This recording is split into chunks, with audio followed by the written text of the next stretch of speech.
Ydych chi wedi clywed am Tryweryn? Mae'n stori drist. Mae pentre o'r enw Capel Celyn o dan y dŵr yma.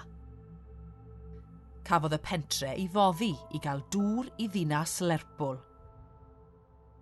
Roedd 48 o bobl yn byw yn y pentre. Roedd rhaid i bawb adael eu cartrefi. Roedd capel, ysgol, swyddfa bost a 12 fferm. Roedd pawb yn gallu siarad Cymraeg.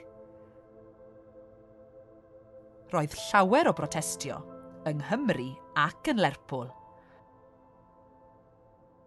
Ond yn Hydre 1965, agorodd argae Tryweryn.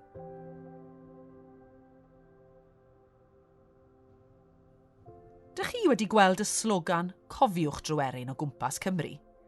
Mae'n symbol bwysig yn hanes Cymru a'r Gymraeg.